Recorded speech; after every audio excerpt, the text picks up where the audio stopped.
Assalamualaikum warahmatullahi wabarakatuh.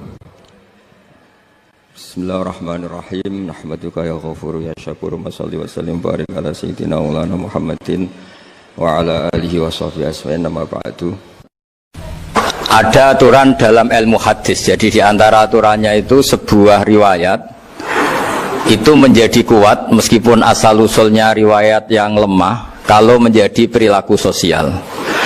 Karena perilaku sosial itu menunjukkan didikan atau pendidikan atau tarbiyah dari leluhur sampai kita. Misalnya saling memaafkan. Itu hadis tentang persisnya saling memaafkan mungkin banyak yang masalah ketika teksnya ada yang sampai menyebut fatasofaha salaman. Bisa orang berdebat hukumnya salaman kayak apa, apalagi musim sekarang. Orang saling curiga untuk nggak salaman itu. Tapi apapun itu perdebatan dalam persisnya teks, jika diperkuat oleh perilaku sosial, maka hadis itu menguat menjadi baik. Saya cerita tentang hikmah syawalan sebagai amanat yang dipesankan di sini. Syawalan di Indonesia itu identik dengan minta maaf. Ya, jadi kalau id itu dari kosakata audun maknanya kembali. Setelah kita puasa 1 bulan, kita insya Allah ber-KTP surga lagi. Jadi kita tahu dulu Nabi Adam itu di surga, beberapa anaknya juga lahir di surga, sehingga KTP kita ini sebetulnya KTP surga. Alamat tetap kita itu surga. Karena kita di dunia agak kacau, itu agak coro Jawa, agak bedigasan, itu agak kacau. Terus status itu agak-agak hilang itu. Semoga agak hilang betul.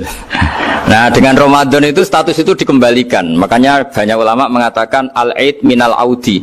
Dari kata kembali, kita yang dulu penduduk surga, insya Allah barokahnya Ramadan yang diterima itu menjadi status penduduk surga lagi, disebut minal aidin. Kita kembali lagi ke fitrah, kembali lagi ke status kehambaan yang benar, sehingga kita layak menjadi ahli surga.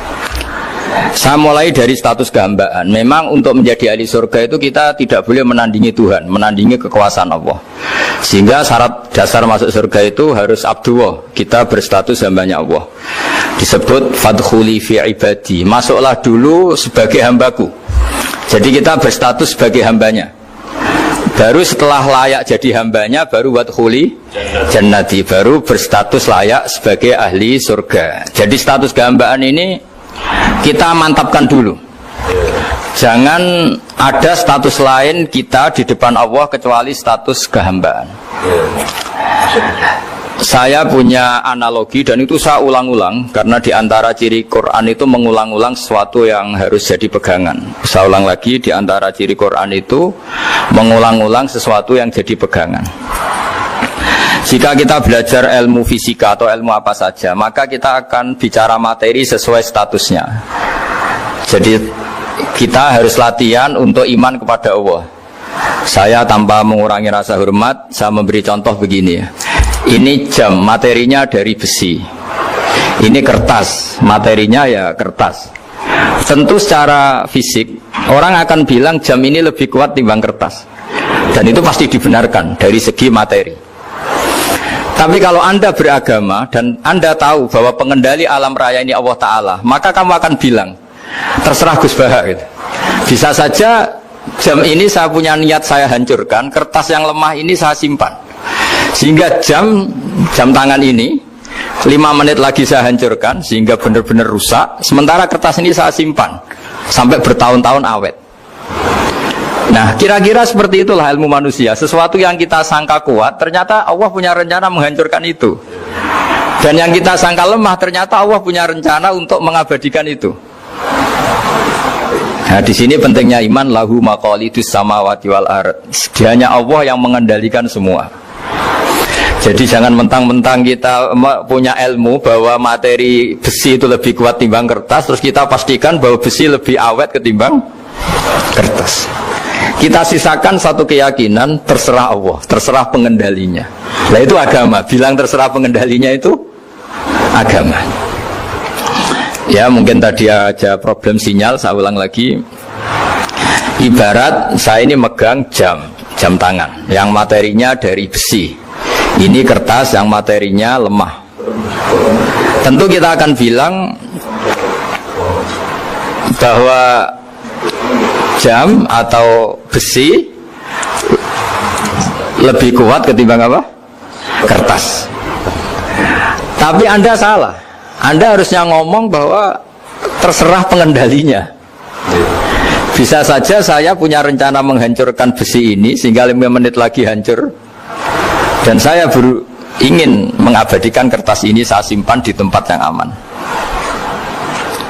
Nah, kira-kira agama itu bukan anti ilmu, sehingga agama boleh kamu mengatakan besi ini lebih kuat ketimbang kertas. Tapi harus kamu tambahi dari segi materi. Tapi kalau dari segi pengendalinya, maka kita jawab terserah Allah Subhanahu wa Ta'ala. Ya, ini di sini pentingnya beragama. Jadi meskipun Mars itu kayak apa kuatnya, bumi, gunung kayak apa kuatnya, ternyata gunung yang kita kira kuat ternyata nyimpan magma yang potensi meledak.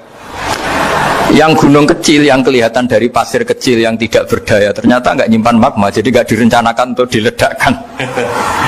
Itu, nah agama itu seperti itu yang disebut di surat Yasin misalnya, Allah itu siapa? Biyadihi malakutu kulli, yang dalam kendalinya itu semuanya di alam raya ini. Sehingga di kehidupan nyata juga sama. Ada orang yang nekuni ilmu ekonomi tapi miskinnya Masya Allah. Ada yang gobloknya Masya Allah tapi kaya. Ada kiai yang punya doa banyak, hidupnya biasa. Yang nggak punya doa kaya. Itu saya pernah baca di sebuah hadis qudsi. Ada riwayat begini, Nabi Musa ketemu Allah, ditanya, limadha, kata Allah, kenapa saya memberi rezeki orang yang bodoh? Ahmak itu orang yang bodoh sekali. Kadang tak ciptakan dia jadi orang kaya, dan yang pintar ekonomi kadang tak ciptakan jadi orang miskin. Si Nabi ini tanya, kenapa ya Allah? Supaya dia tahu yang mengendalikan rezeki itu saya, bukan ilmunya dia, katanya. Jadi banyak orang, misalnya kita yang pintar dipekerjakan orang yang nggak pinter, yang punya pabrik tidak pinter, mengerjakan orang yang pinter. Jadi ya kira-kira agama itu seperti itu. Sehingga dalam kita beragama itu yang paling ditekankan itu tawadhu. Tawadhu itu merasa sopan atau memang sopan betul. Kalau dalam Ihya disebut, sekiranya Anda tidak bisa tawadhu secara rasa, tawadhulah secara ilmu. Saya ulang lagi ya, sekiranya Anda tidak bisa tawadhu secara rasa, tawadhulah secara apa? Ilmu. Karena ilmu itu akan abadi. Saya beri contoh begini, saya ini kan misalnya kiai di kampung saya atau di kecamatan saya. Saya mungkin bisa merasa hebat karena saya tokoh di sini. Tapi pastikan sebelum ada saya yang bernama Baha ini, agama sudah jalan. Dan di daerah lain yang nggak kenal saya juga agama sudah jalan. Betapa tidak pentingnya saya di kawasan-kawasan yang nggak butuh saya, atau di era yang sebelum ada saya. Nah, dengan ilmu seperti itu orang pasti tawadhu, karena dia tahu daerah yang nggak ada saya ternyata ya ada masjid, ada agama. Periode yang sebelum ada saya juga agama jalan. Sehingga kita tidak kumo luhur, wah kalau nggak ada saya agama nggak jalan. Zaman Wali Songo tidak ada saya agama ya jalan. Ekonomi juga gitu. Kalau Anda pakar ekonomi yang mensejahterakan rakyat, cara tawadhu itu kalau nggak bisa dengan rasa, dengan ilmu. Sebelum ada kamu banyak orang kaya, banyak orang yang nggak kenal kamu juga kaya. Banyak periode yang saat itu udah ada Anda juga kaya. Berarti Anda ini tidak siapa-siapa. Makanya saya pernah didatangin seorang profesor. Ini kisah nyata. Gus, sebetulnya saya dengan bapak saya itu pinter mana? Bapak saya itu tidak tamat SD, tapi saya bisa profesor. Saya ini profesor, anak saya naik kelas saja sudah senengnya bukan main. Artinya ini orang bodoh bisa menciptakan orang pinter, yang orang pinter kesulitan menciptakan orang pinter lagi. Nah, kalau kita tidak bisa tawadhu secara rasa, tawadhulah secara ilmu. Ikhlas juga gitu, saya sering ngajarkan ikhlas di beberapa kesempatan ngaji. Kalau Anda tidak bisa ikhlas secara rasa, ikhlaslah secara ilmu, pasti bisa, bukan mungkin bisa, pasti bisa. Secara ilmu. Makanya di Quran disebut fa'lam annahu la ilaha illallah. Ilmu, fa'lam itu dari kata ilmu. Saya beri contoh, saya mulai kecil sampai sekarang saya sekitar umur 50 tahun. Mulai kecil sampai sekarang itu ya bilang kalau kertas ini putih. Itu ya ada yang gaji, ada yang bayar, tapi saya selalu bilang kertas ini putih. Yang hitam ya saya katakan hitam, yang merah saya katakan merah. Kenapa? Karena itu fakta. Saya ulang lagi, karena itu fakta. Sehingga saya untuk mengatakan putih tidak perlu ada yang bayar. Sehingga ketika kita latihan sholat, latihan ibadah, dan mengakui Allah itu sebagai Tuhan kita akan malu. Loh, faktanya Allah itu kan Tuhan. Mau mengatakan fakta kok minta upah, ini gimana? Kita mengatakan Allah Tuhan itu sama dengan mengatakan kertas ini putih. Sama-sama itu fakta. Sama seperti saya mengatakan Pak Jokowi itu presiden kami. Itu kan fakta. Masa nunggu kalau dikasih BLT katakan presiden, kalau enggak ya enggak. Itu kan ribet jadi. Pak Panut misalnya rektor UGM, mbok saya enggak digaji di sana atau enggak kerja di sana, bilang kalau beliau itu rektor. Pak Ganjar gubernur Jawa Tengah, mbok saya dikenal apa enggak, ya beliau tetap gubernur. Lama sekali kita mengatakan fakta itu ikhlas. Ikhlas itu artinya enggak minta apa-apa, karena kita ingin ngomong sesuai fakta. Nah Allah Tuhan itu fakta gitu. Nah kenapa untuk mengatakan Allah Tuhan nunggu, bah, saya ini Tuhan kamu, ya nunggu dulu Gusti, kalau engkau masukkan kami ke surga engkau Tuhan, kalau enggak ya enggak jadi. Itu tidak bisa seperti itu, ya Allah tetap Tuhan. Nah kalau anda tidak bisa ikhlas secara rasa, ikhlaslah secara ilmu. Ilmu ya tadi kita akan selalu bilang yang putih putih, yang hitam hitam. Makanya ini pentingnya ilmu. Tawaduk juga gitu. Kalau anda ditakdir orang yang GR, yang gede rumongso, ditakdir orang yang kumo luhur, secara rasa bisa dilawan secara ilmu. Ada periode di mana sebelum ada kita, yang kaya ya banyak, yang dapat hidayat ya banyak, yang terpelajar ya banyak. Ada daerah yang nggak kenal kita, nyatanya pendidikan di situ jalan, sistem sosial baik. Betapa tidak pentingnya kita. Nah, ini nanti memaksa kita atau melatih kita untuk tawaduk. Nah dari hikmah ilmu itu kemudian kita minta maaf sama orang lain itu mudah, karena kita sadar bahwa adanya kita ini problem. Saya sering digojok orang-orang kaya. Orang-orang kaya itu ya kadang agak kurang ajar tapi nggak bisa dibantah. Begini, pernah tanya saya gini, Gus, saya ini punya mobil mahal, harganya 2 miliar. Kayaknya yang berhak pakai jalan raya saya kan. Kok bisa? Bayarnya pajak saya mahal. Sehingga kayaknya paling pantas saya. Yang naik ontel itu kan nggak bayar pajak, harusnya nggak boleh pakai jalan gitu sih. Terus saya bilang, babanya yang naik ontel itu pejuang, bapak kamu enggak, kata. Kamu nggak warisnya, kata. Artinya ada teori dalam kitab hikam itu kitab tasawuf dalam pesantren. Itu kebaikan saja di soal. Misalnya begini, kita ini bangga sebagai urip yang tertib, hidup yang tertib di kantor, di tempat-tempat pekerjaan. Tapi kalau itu semua terjadi, kalau ada kecelakaan di jalan itu nggak ada yang nolong langsung. SAR paling efektif, tim penolong paling efektif itu ya orang-orang nganggur itu. Orang-orang yang di jalan-jalan di perapatan itu kalau ada kecelakaan langsung nolong. Itu nanti ambulan itu yang kedua, ketiga, yang nolong pertama ya orang-orang yang nganggur-nganggur di jalan itu. Ada orang tersesat nolong. Maka ketika seorang sahabat tanya, ya Rasulullah, kalau engkau melarang kita jagongan di jalan, itu kita tidak bisa. Tapi kata Nabi, ya silahkan saja, tapi adu haqqat thoriq, hak kamu di jalan itu datangkan. Apa itu? Ya kamu bisa amar ma'ruf nahi mungkar. Coba kalau di terminal, di tempat publik banyak orang yang soleh, itu nanti copet ya sungkan.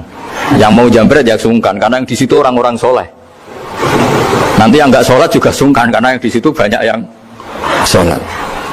Jadi kenyamanan orang pergi jauh di tempat-tempat sepi itu ya barokahnya orang-orang nganggur terus ngaji, wah nengkono masih rame, ada orang yang di perapatan, di pertigaan. Bayangkan kalau ini orang-orang soleh, pasti itu nyaman karena wilayah publik dihuni orang-orang yang soleh. Tapi orang pasti bilang itu nggak tertib. Kita inginnya hidup ya tertib di kantor atau yang suka di masjid, di masjid. Tapi kalau itu terjadi, itu nggak ada tim SAR gratis yang setiap saat kalau ada orang kecelakaan nolong. Makanya dalam makalah hikam itu paling masyhur diantaranya itu, manusia itu siapa? Manusia itu mangkanat mahasinuhu masawiyah, fakih falatakun masawihi masawiyah. Manusia itu orang yang saat baik saja ada salahnya, apalagi pas salah. Jadi kalau kamu punya toko lagi laris, dan saat laris itu Anda ngerumat keluarga Anda melakukan kebaikan pada keluarga Anda, pasti ada toko lain yang termahjubkan, yang tersingkirkan. Makanya saya pernah diskusi sama kiai besar, guyonan sama saya. Kita kalau kiai besar sebaiknya kalau diundang di musola kecil datang apa enggak? Kata kiai yang satu, jangan datang Gus, itu jatahnya kiai kecil. Terus kata yang satu, datang Gus sebagai bukti tawaduk bahwa kita kiai besar pun mau diundang yang kecil. Akhirnya kita ini ya kadang datang kadang enggak, karena kadang kita enggak datang supaya jatah rezeki kiai kecil enggak terambil. Kadang ya mau datang supaya dikira tawaduk. Makanya kalau seorang profesor sering turba di bawah itu ya kasihan yang S1, SPDI itu kan nanti gak jadi bintang kalau profesornya sering turun. Kalah terus itu. Jadi kadang-kadang itu orang itu harus berpikir secara ilmu, jangan rasa terus. Jadi itu ilmu. Jadi semua yang kebaikan yang kita lakukan itu secara ilmiah bisa diperdebatkan. Ada orang senang ngomong serius supaya bangsa ini maju. Tapi bapak saya itu pesan saya, kamu kalau ngiyai itu jangan sering ngomong serius kan. Masyarakat sudah capek mikir utang, mikir keluarga. Jadi itu sowan kiai tidak ngomong serius lagi, nanti capek kan. Sehingga kiai-kiai dulu itu kalau ketemu orang ya guyon terus. Karena tahu masyarakat sudah capek, sudah banyak yang takut tanggal kredit gitu. Sudah takut tanggal kredit, takut problem sowan kiai diancam neraka lagi, itu kan ketakutan berkali-kali. Jadi makanya ini kan kebaikan itu dievaluasi karena kita tidak nabi, tidak wali. Jadi kalau kata hikam itu apa yang anda kira baik itu ada masalah, apalagi sedang masalah. Saya sering cerita ada orang suami istri harmonis sekali. Itu tanyakan ibunya, pasti mulai gak peduli dengan ibunya karena terlalu harmonis dengan istri. Itu pasti bukan mungkin lagi. Jadi jangan tanya istrinya, tanya ibunya. Oh, jok nikah lupa saya, ngalor ngidul sama istrinya. Tanyakan temannya, wah itu jok nikah lupa temennya. Tapi yang baik sama teman, tanyakan istrinya, jatah belanja untuk ngopi. Ya begitu terus itu. Jadi siklus sosial itu. Nah, di sini pentingnya saling minta maaf karena dalam kebaikan kita pasti ada kesalahan. Ketika karir kita baik di pemerintahan maupun di kampus, pasti dengan sendirinya ada yang agak tersingkirkan. Meskipun itu sudah hukum alam, tapi apapun itu kita harus minta maaf. Makanya banyak, saya sering cerita berkali-kali, dulu itu ada dua nabi yang seangkatan. Itu luar biasa debat ilmiahnya, tapi debat baik. Mulai dulu ya ada polemik itu ya mulai dulu ya ada. Yang Nabi Yahya itu suka berkawan orang-orang soleh. Kalau ditanya kenapa kamu berkawan orang-orang soleh, ya enak lah karena berkawan orang soleh. Yang Nabi Isa sering berkawan orang-orang yang gak jelas. Ditanya kenapa anda suka berkawan orang-orang yang gak jelas, innama ana tabibun udawil mardo. Nabi dan kiai itu ibarat dokter, ya tentu menyembuhkan yang sakit. Kalau anda seorang dokter pasti neliti daerah-daerah pandemi, masa neliti daerah sehat. Nah, jadi dulu bapak wasiat ke saya gitu, kowe nak jadi kiai kayak bengkel. Jadi kiai itu kayak bengkel, kalau nggak siap dadane orang nggak jelas ya jangan jadi kiai kan. Itu ya, tapi kan masalahnya kita sendiri solehnya pas-pasan, takut terkontaminasi. Jadi yang jelek bukan jadi baik, kita yang baik jadi jelek.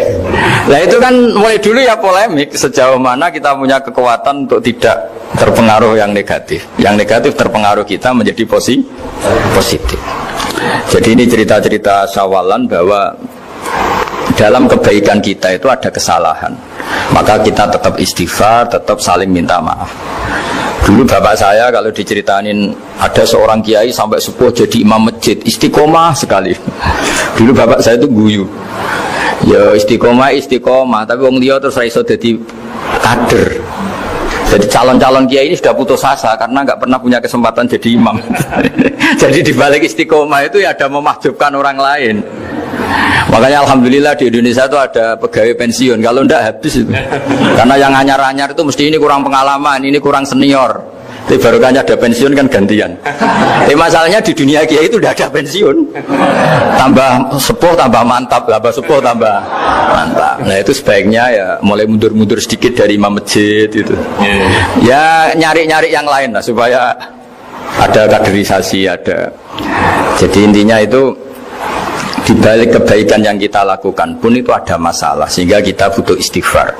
Di sini pentingnya dawuhnya para wali-wali, dulu ada istilah wastighfaruna yahtaju ilal istighfar. Ketika kita minta maaf, sebetulnya minta maaf sendiri itu butuh minta maaf lagi. Minta maaf lagi itu butuh minta maaf lagi. Misalnya saya dengan Mas Hilmi ini akrab, pernah pakai uangnya misalnya. Itu kadang kita bayar itu malah tersinggung, kok kayak orang lain saja bayar. Minta maaf juga gitu. Kalau kamu punya teman akrab terus minta maaf resmi itu tersinggung, kayak wong liya ae jaluk sepuro. Jadi kadang jaluk sepuro itu malah masalah.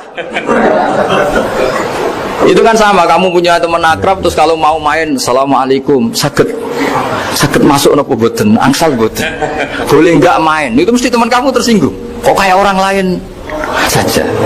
Artinya ketika Anda merasa benar karena protokoler ketika masuk ke teman, ternyata itu salah. Teman kamu maunya nggak protokoler karena sudah akrab. Tapi ketika kita merasa akrab, ternyata selonang-selonang dianggap problem, kita tidak pernah tahu. Nah di sini kata ulama-ulama, minta ampun itu kebutuhan manusia, karena dalam kebaikan kita pasti ada kesalahan. Makanya disebut wastighfaruna yahtaju ilal istighfar. Kita selalu diajari Rabbana zolamna anfusana, ya Allah kita ini selalu mendolimi diri kita sendiri. Jadi saat kita baik pun ada unsur kesalahan. Yaitu tadi, kalau Anda jadi orang pasti ada yang termahjubkan. Kalau Anda kiai besar atau profesor atau pejabat turun ke bawah, ya kalau gubernur turun terus ya bupati gak jadi bintang kan. Kalau saya kiai besar misalnya turun terus ya kiai kampung itu ya kasihan. Saya pernah diundang Manakipan tidak datang itu kiai kecil bilang matur nuwun Gus gak teko. Aduh iwake gak untuk saya katanya. Jadi barokahnya saya ada itu lucu ya, matur nuwun betul. Matur nuwun Gus jenengan gak dugi jadi. Akhirnya jatah besarnya untuk saya kan. Nah, tapi yang punya rumah komplain. Gus tak udang ratau teko PP aku wong cilik. Aduh. Nah ini saya harus mendahulukan versi Sohibul Bait yang punya rumah apa versi kiai yang termahjubkan.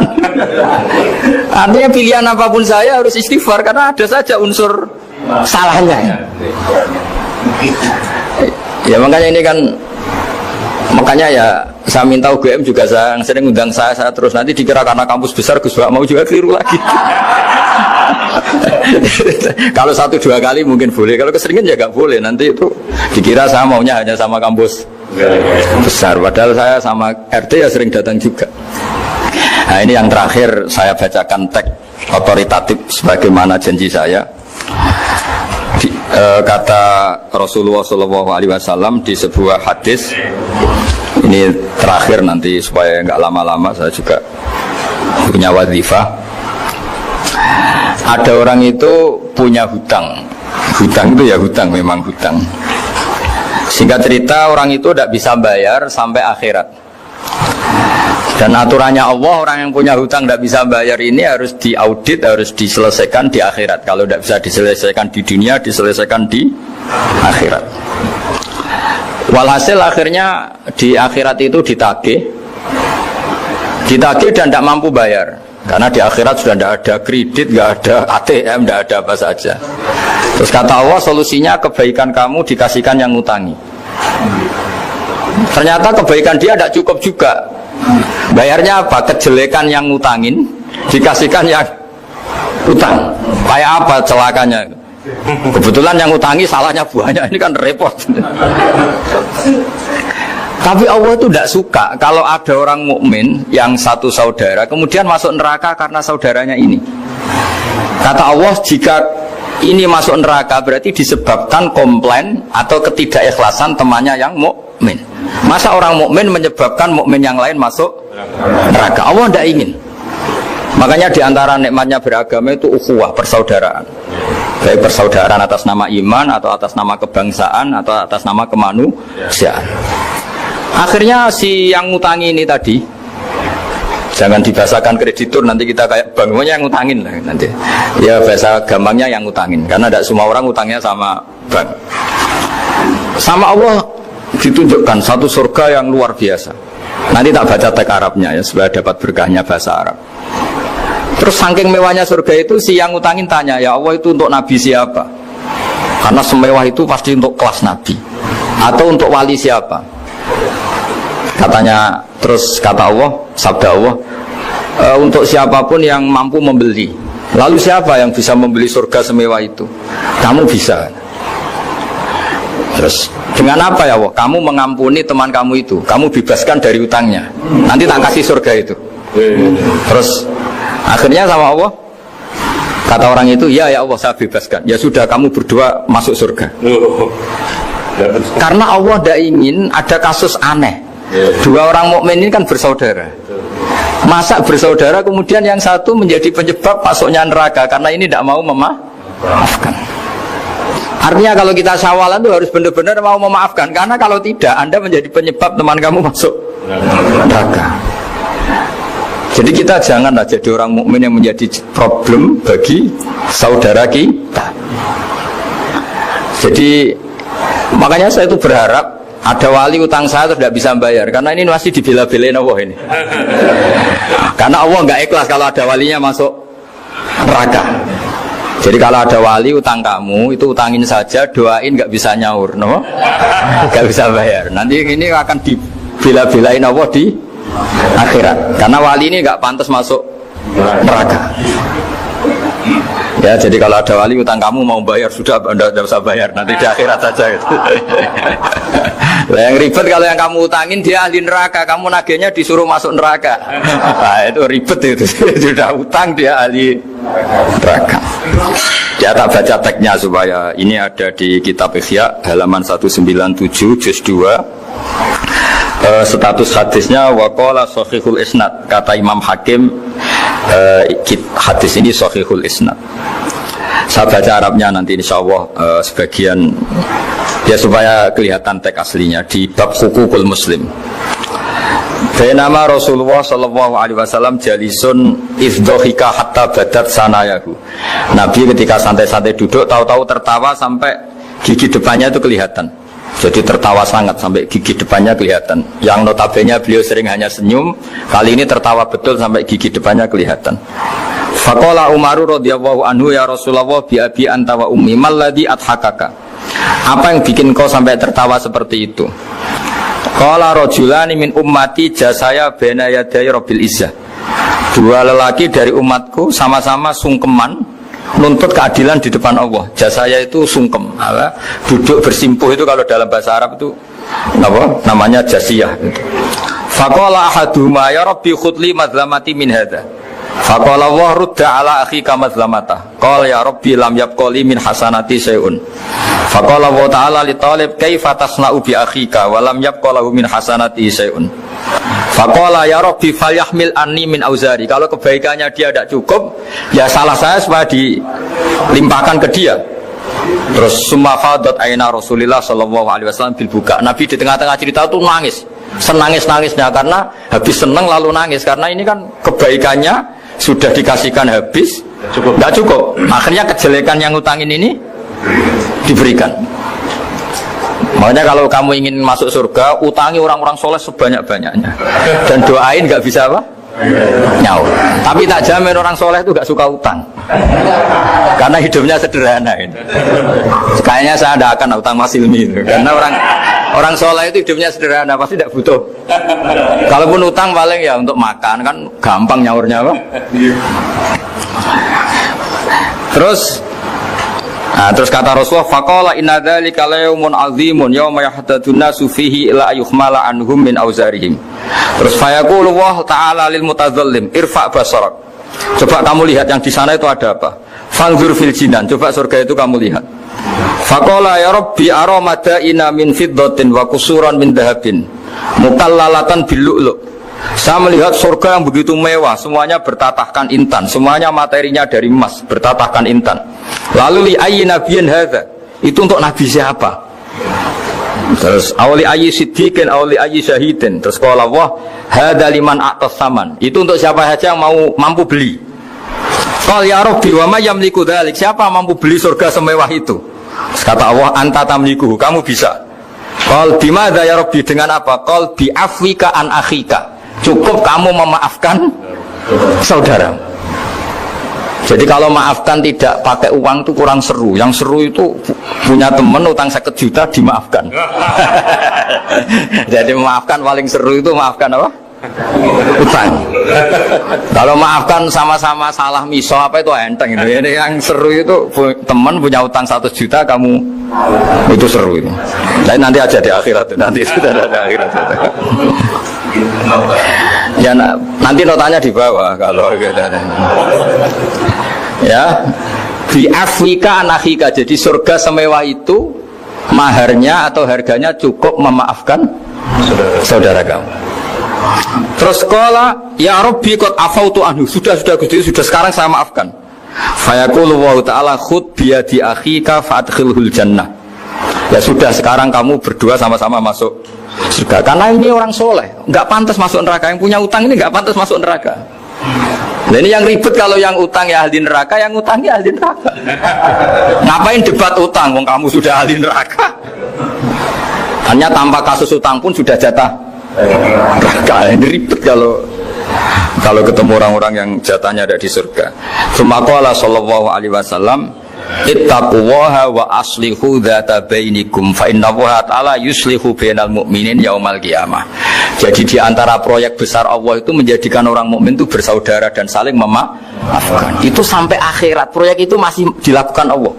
Maka ketika di dunia kayak sawalan ini usahakan saling memaafkan karena keinginan Allah sampai akhirat pun seorang mukmin itu saling memaafkan. Ya, jadi ini sebagai penghormatan saya pada teman-teman alumni UGM juga semua muhibbin, semua yang memanfaatkan ngaji ini, bahwa kita harus berjiwa besar untuk saling memaafkan. Tak beda ono wong kafir 70 tahun, penggaweane zina, mabuk, nyolong. 70 tahun kafir. Bariku 1 menit dipandu kiai nglafatno asyhadu alla ilaha illallah wa asyhadu anna muhammadar rasulullah. Sora mukminan apa sora kafiran? Sora mukminan. Sak kalimat pisan 70 tahun dekne kafir, terakhir nglafatno la ilaha illallah dihukumi mukmin. Kita mulai cilik mukmin tahlilan ya la ilaha illallah. Bar salat muni la ilaha illallah dihukumi kafir. Dia itu salat, yang salatnya itu tidak seperti salat kamu. Dia lebih khusyuk. Dia puasanya lebih khusyuk timbang puasa kamu. Tapi yakhruju min di'i hadza qaumun yaqra'unal Qur'an la yujawizu hanajirahum yamruquna minad-din murukasahmi minar ramya. Tapi nanti turunan dia itu jadi orang-orang yang senengane maca Quran, senengane salat, senengane poso, tapi penggaweane ngadili wong Islam. Nah, mulane umat Kanjeng Nabi sampeyan swargane tetep dhuwur. Mergo nak entuk Lailatul Qadar niku. Entuk Lailatul Qadar kok anggere poso ya entuk, kok anggere jamaah tarawih ya entuk. Ora usah bayangno golek srengenge sing ora panas. Wah, aneh-aneh. Wong Nabi dawuh ora ngono, pokoke anggere mangko Ramadan iman waktu saban tok Lailatul Qadar. Cuma alamate iku ana ngene. Lah alamat ora kudu roh. Kok malah mbok goleki. Dadi angger sego kuwi wis rasane sego, cuma alamate sego apik ku sing ngene. Ya wis angger kowe wis mangan ya wis kok goleki alamat. Golek emane wong kadang gak lha apa golek Lailatul Qadar kok golek alamat. Lailatul Qadar iku goleki. Lailatul Qadar kok ana alamate tapi Allah ge alamate wis kliwat. Berarti kowe wis entuk golek alamat nek tepak ya roh nek ora ya wis ra apa-apa pokoke entuk. Lho ya alamate kan wis kliwat kan ning gone hadis iki. Alamate bengi Lailatul Qadar isuke iku matahari ora pati terik. Wis kliwat ta ora? Lho iya kan wis kliwat kan? Lah nek misale kowe roh tok tapi ora entuk. Ya entuk ora roh kan? Aneh-aneh. Kuwi mboten nate lho. Kuwi sering takok ndang. Gus nate entuk Lailatul Qadar, Mas. Ah levelku ora takok ngono iku. Amatir ya bener. Lho ngalamate wis kliwat. Lho nggih, ning hadis alamate wis kliwat to. Kliwat kan? Alamate bengi Lailatul Qadar isuke sobihataha srengenge ngene. Kan gak ono gunane wis. Jadi tidak maksudnya Nabi ngeten angger bengi Ramadan wong Islam sing traweh ora drengki ora macam-macam mau bikol bin salim ya dianggep untuk Lailatul Qadar. Lane dawuh Sidina Utsman malah gampang meneh. Wong sing salat isya jamaah iku padha karo qiyam sewengi. Ora usah salat tahajud ora usah witir, wong isya jamaah wis padha karo iku. Tunggale wong donga wong diutangake terus ning makam ning kuburan ngoten niku kan. Ning omah akeh wong nagih semakom ayo mau nak ning kene mergo ada kok sing nagih maksudnya. Dadi Allah ku pirsa, repote Allah ku pirsa tenan ta ora iku. Mulane dawuhe pengerak dawuhe hadis iku imanan wahtisaban. Ihtisab orientasine ridane Allah. Lah nak cara ulama-ulama tasawuf, nak kowe iktikaf kok golek ayam nggih dari bojo, mulai wae. Adepi bojo nyabari ku luwih dhuwur timbang ganjarane iktikaf.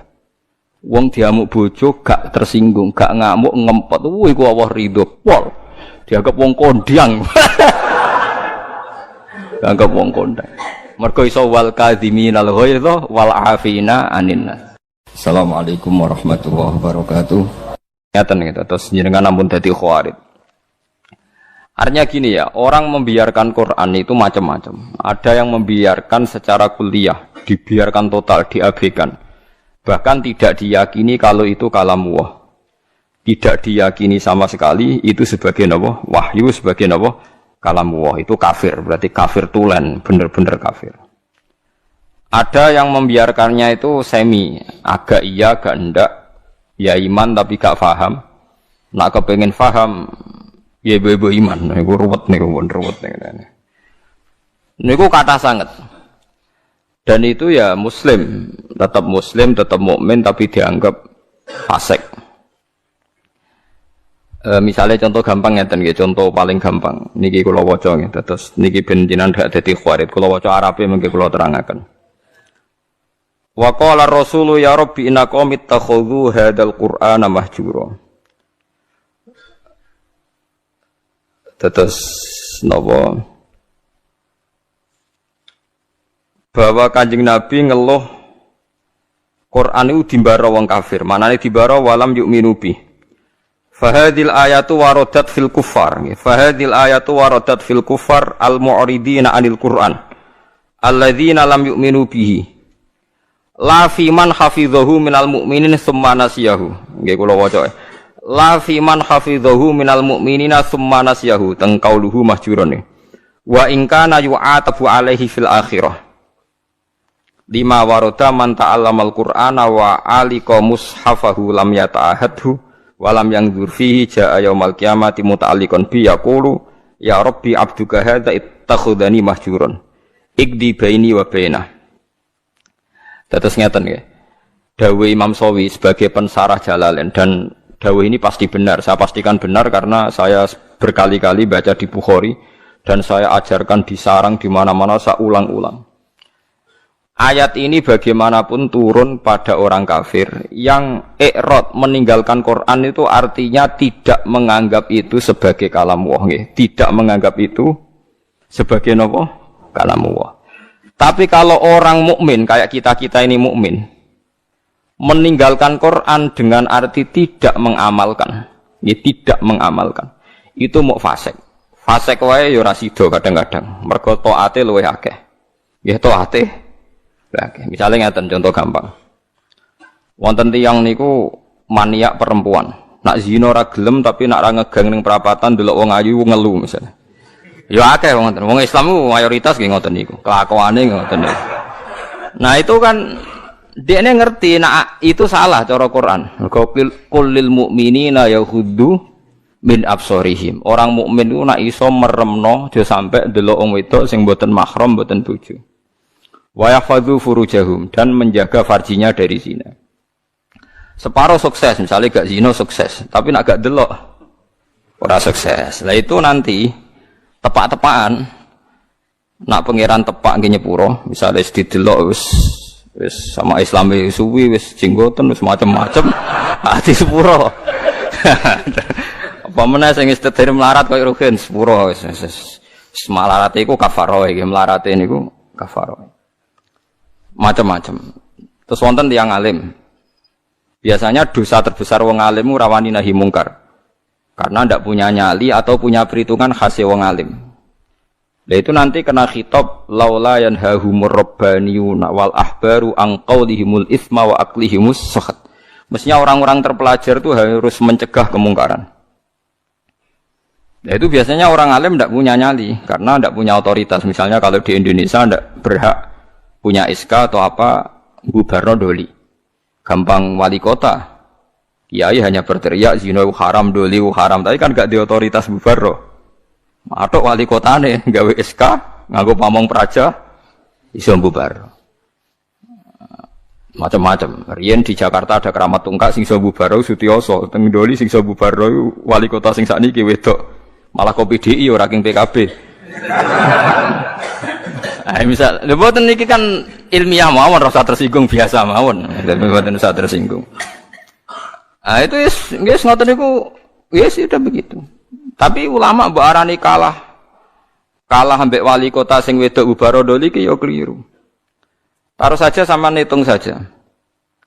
Orang yang ndak zina karena didikan ulama mulai sipir, mulai kelas TK, TPA itu jutaan. Taruh saja misalnya Mustafa di murid 20. Ada orang di murid 100. Orang yang dididik supaya anti zina oleh ulama itu hasilnya jutaan, mungkin puluhan juta. Dan mereka punya generasi berevolusi anti zina dan anti zina nganti mati. Itu juga nahi mungkar, karena maknanya nahi mungkar itu al-intiha anil mungkar. Pokoknya kejadiannya tidak jadi mungkar. Itu yang saya sesali dari orang-orang mubaligh. Mubaligh itu sering bilang nahi mungkar itu kayak bubarodoli. Tidak seperti itu saja. Setiap kemungkaran yang dihentikan itu namanya nahi mungkar. Karena maknanya nahi itu mencegah. Mencegah artinya tidak melakukan atau tidak terjadi.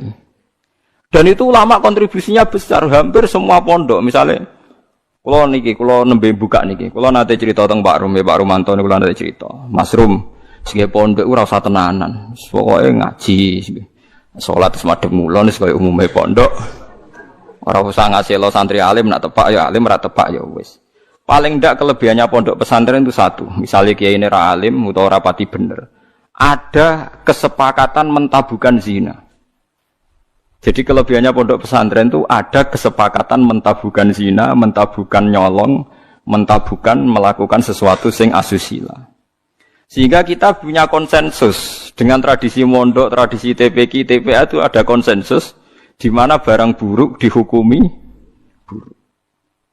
Kowe ora usah bayangno ideal, percontohan ideal, modho hafidhe nganti lanya, rak dilombakno menang, laris, itu sudah usah begitu, sudah usah berlebihan begitu.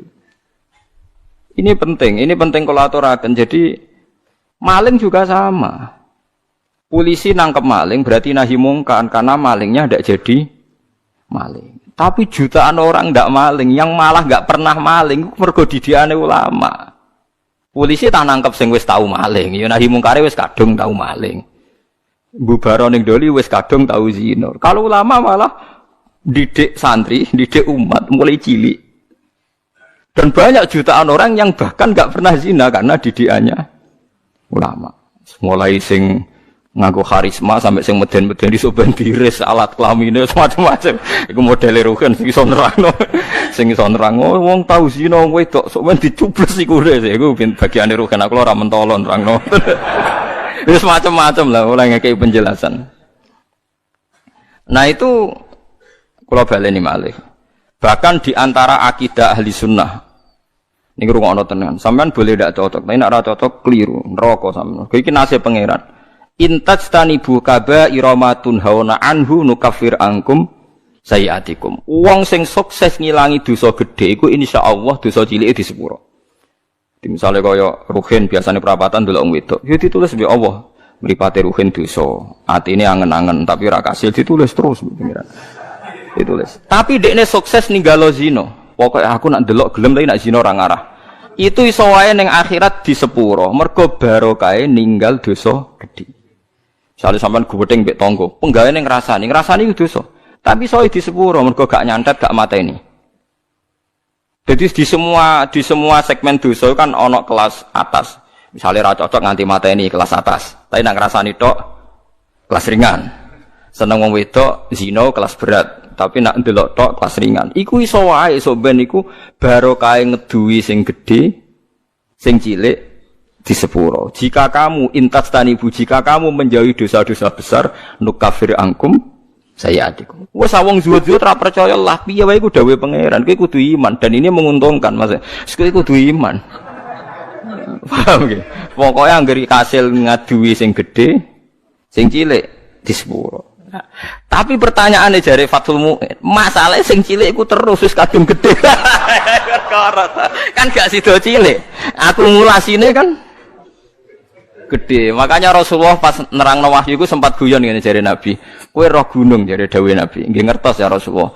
Gunung gedene ngono iku kok butiran pasir cilik-cilik. Dadi sawae dosane roh cilik-cilik wis dadi butiran pasir, sing wis dadi gunung. Lah iku melane jare Fathul Mu'in nak nakrifi wong saleh iku sapa? Wong saleh iku wong sing taate luwih akeh timbang maksiate. Ora kok ora tau maksiat ora mungkin wong. Cuma masalahnya akumulasi maksiat ini kan tinggi sekali. Maksiat misalnya, contoh gampang wong melarat lah, sing biasa ning perapatan, maksiat itu siji ndelok wong wedok maksiat, ngrasani wong sugih maksiat, engko hasud maksiat, tukarane mbek bojo maksiat. Wes pokoke terus, nah sing wong sugih maksiate iku ya padha, nah ndelok wong wedok iku padha, melarat sugih padha. Aneh masalah. Ndelok wong wedok sombong, nyepelekno wong, ngagulno dunyane padha.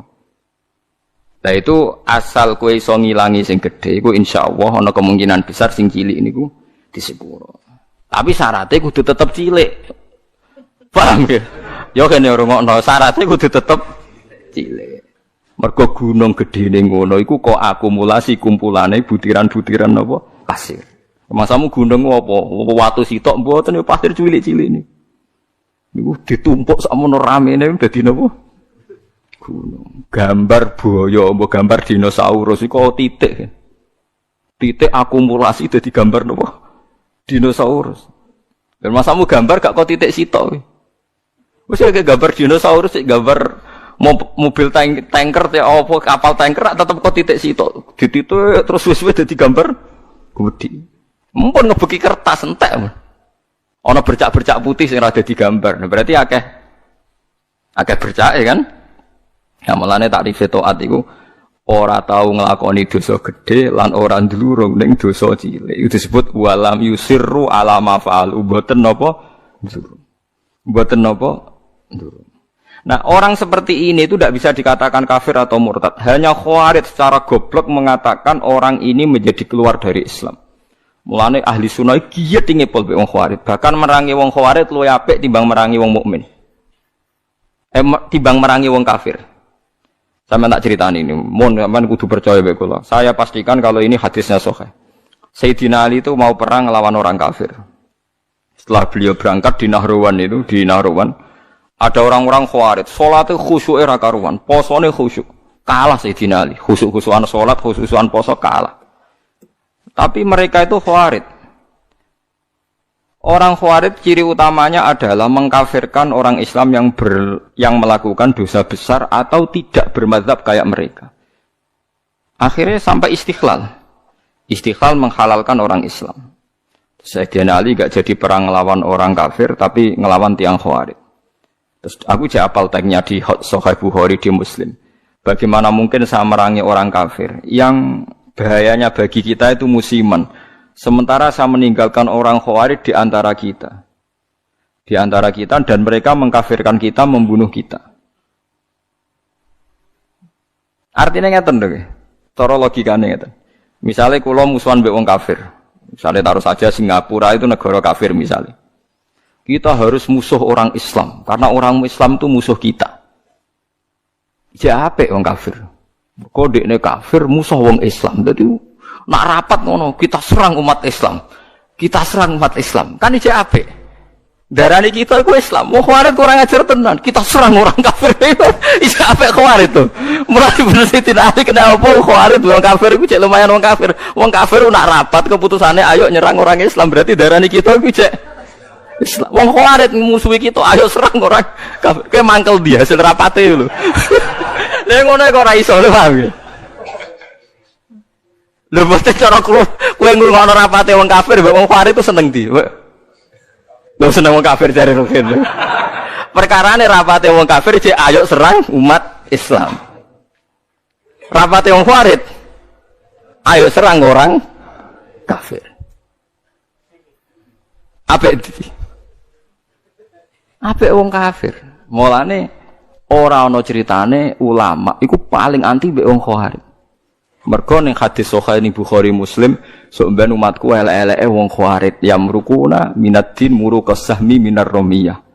Keluar kok agama Islam koyo keluare anak panah saka napa busur, gak balik blas. Mergo jare Kanjeng Nabi umatku dintekno wong Khawarij. Lho wong kafir ka atas sing masuk Islam, perkarane tertarik mbek ajaran Islam. Wong Khawarij gak mungkin tertarik mbek kiai, mung dihukumi kafir kiai ini kok. Kok tertarik piye? Wis uring-uringan tok. Kiai dia wis dihukumi. Kowe salat wis sopan. Ono ora tertarik. Salate wong kafir. Kuwajuk. Mulane Imam Syafi'i tak anggap wong alim tenan. Ndekne anggere ana ayat kok digo ngritik wong Islam gak trimo. Oke, wong apal Quran lali dikritik pangeran, tapi tetep ora mlebu ayat iki. Maksudnya Imam Syafi'i dawuh, oke wong apal Quran lali iku dikritik pangeran, tapi tetep gak mlebu ayat iki. Jadi paham ya, mulane sampean iku kudu musuh ben seru, urip iku ben apa seru. Tapi yo gak usah musuhan ambek wong Islam. Nak musuhan ya sing ringan-ringan, senengan mbek bojo, rasa-rasanan mbek tangga, terus pokoke aja nyantet, aja mateni, paham ya. Nek ora cocok iku ya pokoke ngrasani nggih kelompok lah, nggih geng, ngoten nggih geng kecewa misalnya. Ya misalnya pengurus masjid terdepan nggih kelompok anti takmir saiki. Engko ndekne sing munggah iku gentenan ngrasani wis ngono nggih kegiatan nggih geng, napa? Geng ngrasani.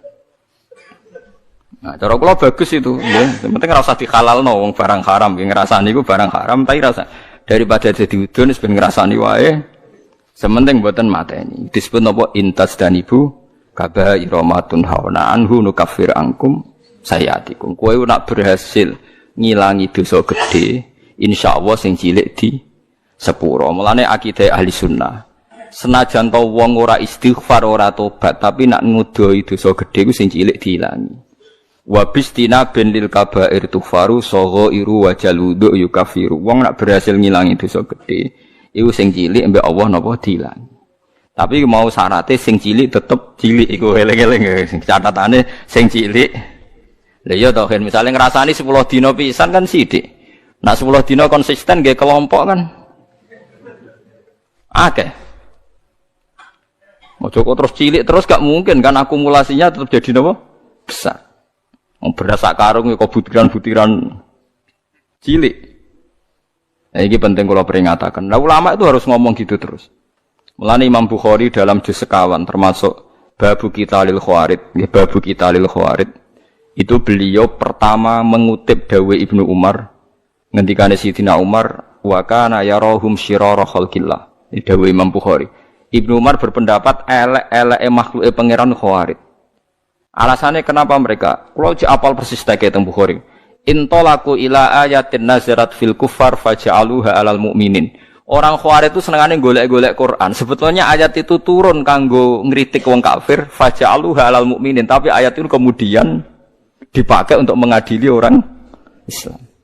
Ya taruh saja sing masyhur gini, kita ini kalau ada orang maling kan di penjara. Maling itu di penjara. Orang zina juga di penjara misalnya, orang pembunuh di penjara.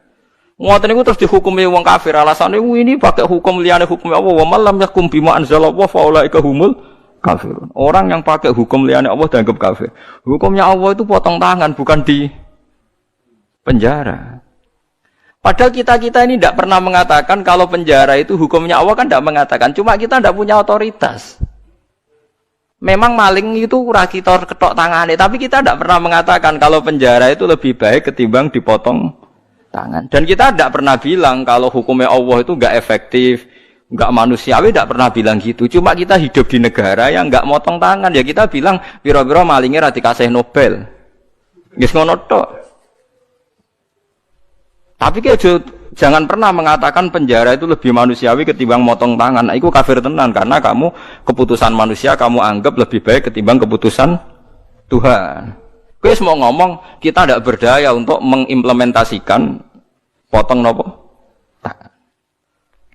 Mulane ada orang ini cerita nggih tenggene kitab Hayatus Sahabah, ada orang Mesir dia sok suci protes tenggene Amr bin As bahwa Anda mimpin pertama kali gubernur Mesir itu Amr bin As, makanya masjid tertua di Mesir ini masjid nopo Amr bin As.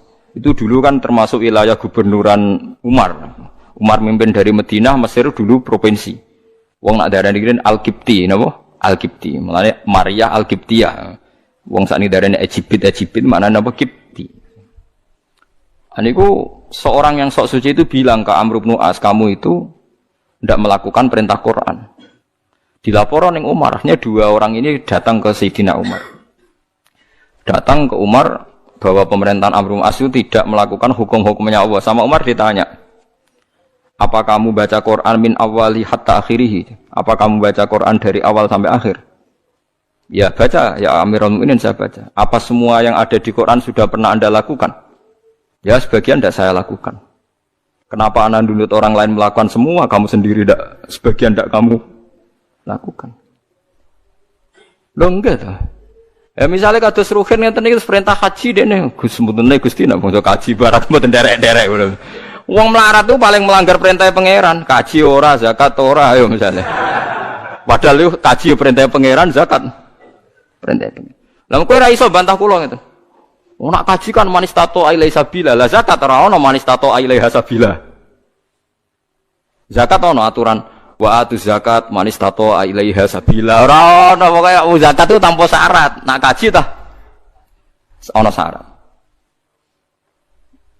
Akeh jihad ngalahno wong kafir, wong larat iso nglakoni. Apa meneh wa'idulahum mastata'tum min quwwati wa mir ribatil khaili turhibuna bihi aduwallah. Wong Islam kudu kuat, saking kuwate nganti menggentarkan musuhe pangeran ayo.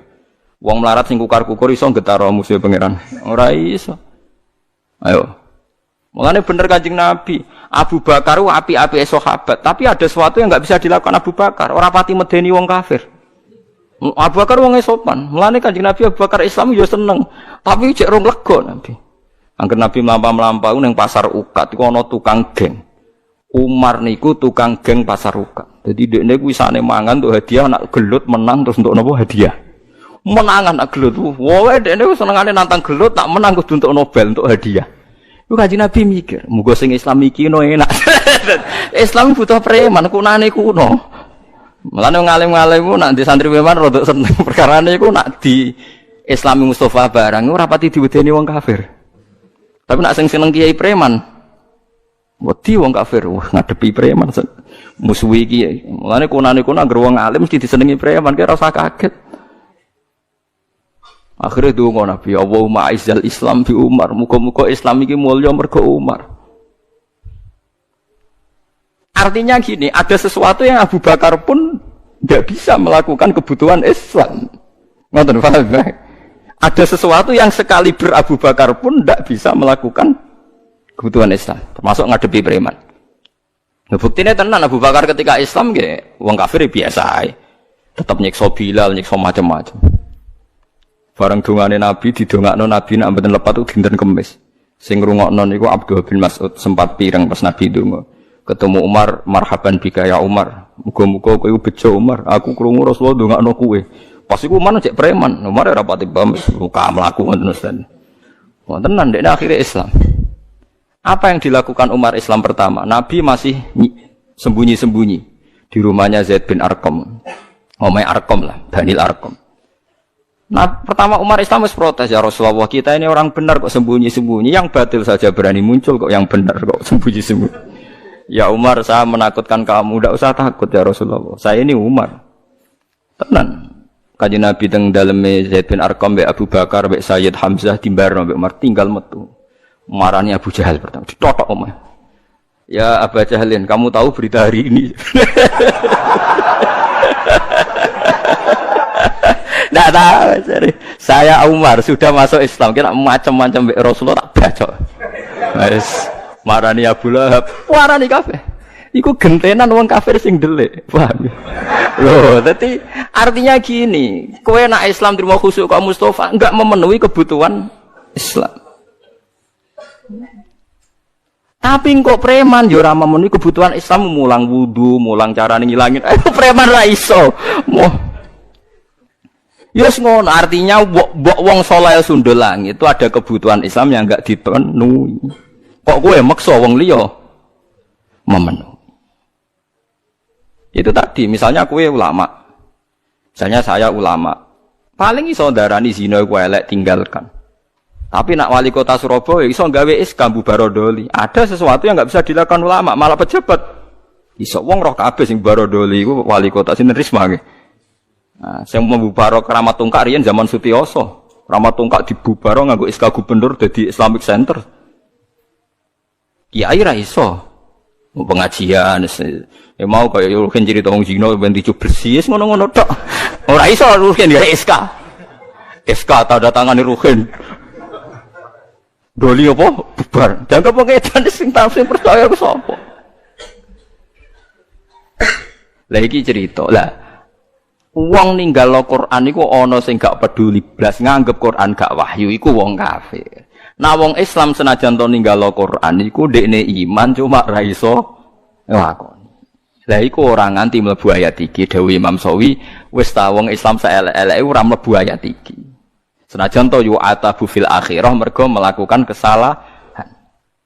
Lah klirune wong Khawarij tiap ana ayat ngritik wong kafir karena lafate man itu siapa saja dilebokno wong Islam. Akhire wong Islam dihukumi kafir. Mulane elek-eleke wong Khawarij dawuh Kanjeng Nabi hum syarrul khalqi wal khaliqah. Cuma Nabi mboten menangi tiyang Khawarij.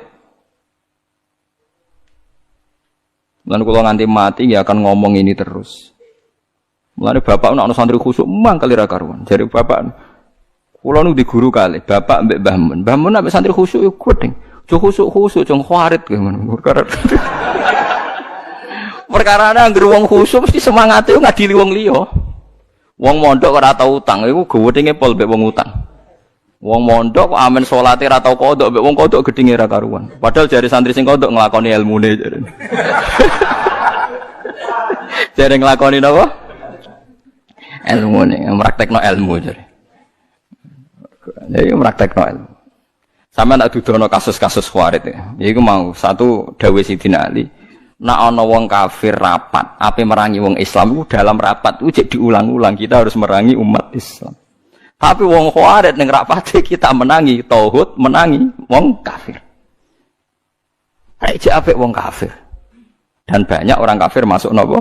Islam. Tak warai iki sampean supaya dadi Khawarij ngeten tak warai.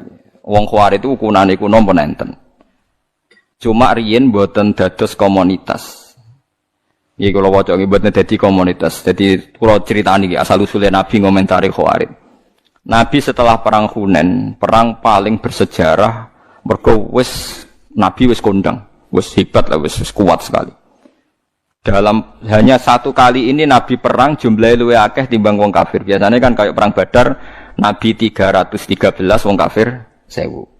Nggih ahli Badrin pinten 313 wong kafir 1000. Uhud Nabi 1000 wong kafir 3000. Jadi selalu jumlahnya itu banyak orang nopo kafir. Perang Hunain ku aneh, wong Islam luwih akeh timbang wong kafir, malah kalah. Jadi pangeran nabi kekasih iku salah sithik wis salah. Perkarane wong Islam ketika jumlahe luwih akeh timbang wong kafir, jare wong Islam lan nughlabal yauma min qillah. Saiki aku ora bakal kalah mergo jumlahe sithik. Mergo jumlahe 10.000, wong kafire mok 3.000. Pokoke akeh wong Islam. Akhirnya Allah malah ngritik wa yauma Hunainin iz a'jabatkum kasratukum falam tughni ankum syai'au. Wa daqas 'alaikumul ardu bima rahubat summa wallaitum mudbirin. Wong Islam malah kalah. Tapi bareng kalah ujug-ujug Allah diparingi menang. Wong Islam diparingi menang. Lan kula nu nate debat mbek seorang kiai. Gus kula tak tangkel jenengan. Kena apa perang Uhud wong Islam kalah. Aku ya tak muni tak jawab cangkem kula ya elek. Jarine sih mergo melanggar perintah Nabi ning dhuwur gunung. Mulane diparingi kalah. Lah kok akhirnya menang, Gus? Ya jarine ya Islam ya menang. Perang Uhud ya ngono, pokoke jarine ngono ya ngono. Iki hukum kok muni jarine. Lah kok jare-jarine ya. Maksud kula ngeten nggih. Kita ini tidak pernah tahu sing dikersakno Allah piye ora pernah tahu, tapi kita membaca. Membaca begini. Allah nyalano wong Islam ning perang Uhud mergo ora nurut Kanjeng Nabi. Sepakat nggih? Sepakat. Mohon jelas. Tapi akhirnya wong sing mlayu kok perang Uhud di sepuro kabeh mbek pangeran. Ya dadi mati syahid. Sekarang sampean darani kapundhute wong ning Uhud itu syahid napa sangit? Syahid. Dihukumi syahid itu dianggap bener apa salah? Bener. Kiai ini tangklep. Lho Gus wong karuan melanggar perintah Nabi kok dianggap bener. Oh iya salah wong melanggar Nabi. Kowe iku Khawarij temen. Nek ora tobat tak kandakno Nabi kowe iku Khawarij temen. Wong kowe ora kenal Nabi ya mendingan. Kok saged Gus? Sak salah-salahe wong Islam ku mok melayu ora anut panduane Nabi. Wong kafir luwih salah, yaiku kafire iku. Kok lucu, kowe iso nyalahno wong Islam kok ora iso nyalahno wong kafir. Mulane akhirnya diparingi menang. Sak salah-salahe wong Islam iku ya mok melayu kok gunung, ora sesuai perintah Nabi. Lah wong kafir salah ya apa? Kafire iku. Mulane perang Hunain wong Islam disalahno pangeran mergo ujub jumlahe akeh. Akhirnya diparingi menang piye wae sak salah-salahe wong Islam cek salah. Wong kafir. Paham ya? Paham ya maksudnya? Mulane kaya terjebak. Lah kenapa wong Khawarij kok luwih salah meneh wong apa wae cek darane Islam kok dene darani.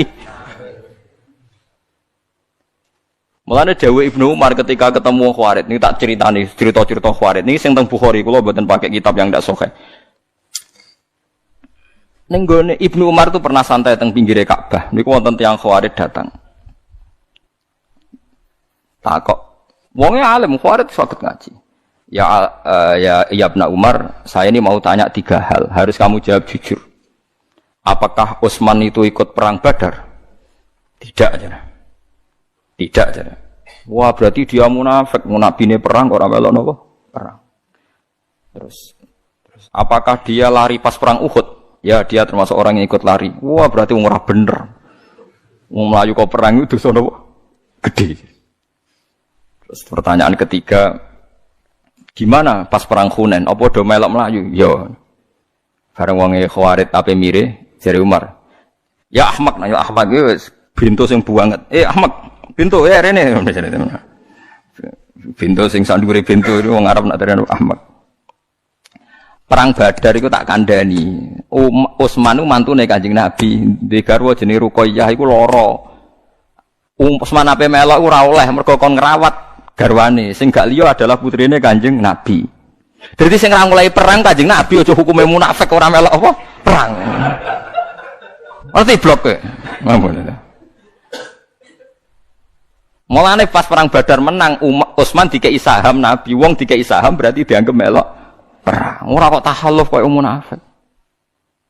Lah soal Utsman maju ning perang Uhud iku ora Utsman to, meh kabeh.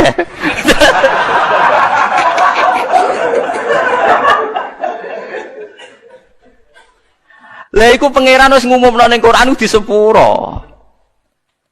Paham nggih? Innal ladzina tawallaw minkum yaumal taqal jam'an innamastazallahum syaitanu bi ba'di ma walaqad afallahu anhu. Wong sing mlayu ning perang Uhud ku piye wae ana salahe, tapi Allah wis nyepuro. Walaqad tu redaksine Quran lam ku li taukid, qad ya li taukid. Allah wis bener-bener. Lha wong Allah wis ngomong ning Quran di sepuro kok kowe gak nyepuro. Iku wong Khawarij dadi pangeran sing nghukum telah mengunjungi channel Barokah Ngaji. Semoga bermanfaat. Wassalamualaikum warahmatullahi wabarakatuh.